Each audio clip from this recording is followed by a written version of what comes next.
A second attempt to carry out a flight test of a prototype of the U.S. Air Force's AGM-183A air-launched Rapid Response Weapon Hypersonic Missile, or ARRW, has failed. The weapon separated safely from the B-52H bomber carrying it, but the rocket motor did not ignite.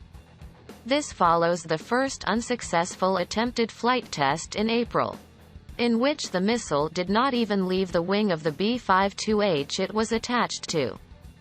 The Air Force announced the outcome of the test, which occurred on July 28 over the Point Mugu Sea Range in the Pacific Ocean off the coast of Southern California, today.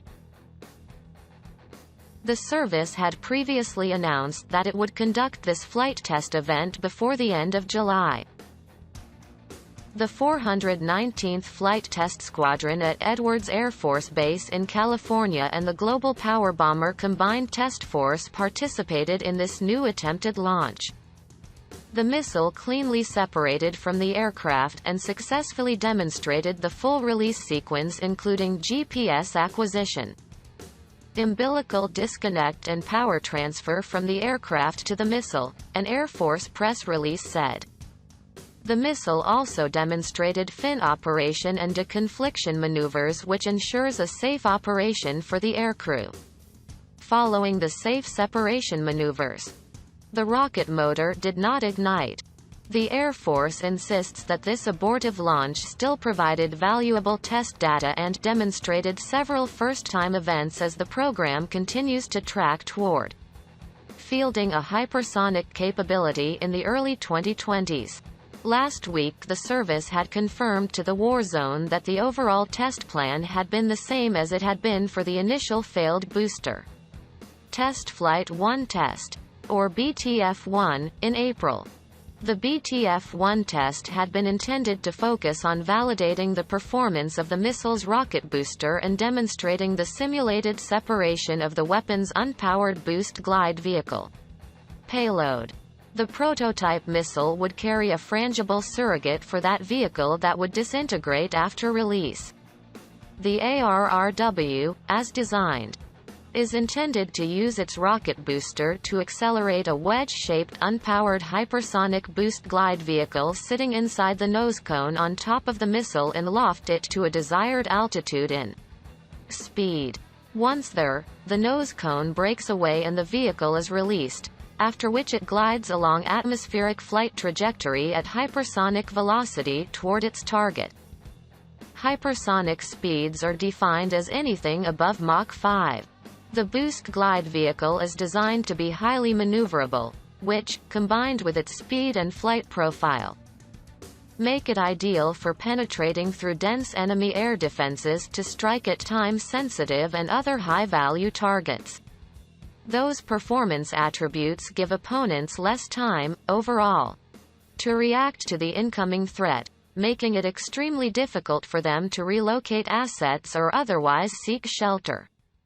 It's also interesting to note that comments from Mark Lewis, the executive director of the National Defense Industry Association's, NDIA, Emerging Technologies Institute, and John Venable, a senior research fellow for defense policy at the Heritage Foundation think tank, earlier today had suggested that the Air Force might have tried to conduct BTV-1B, or a similar test, earlier this month, but had scrubbed it for unspecified reasons. Lewis and Venable had been participating in a virtual Heritage Foundation event regarding hypersonic weapon developments. All of this also follows Lockheed Martin, the prime contractor working on ARRW for the Air Force, disclosing a $225 million loss on a classified aerospace development project during a call with reporters about the company's earnings for the second quarter of this year. It is unknown whether or not this is, in any way, related to AGM-183A's struggles.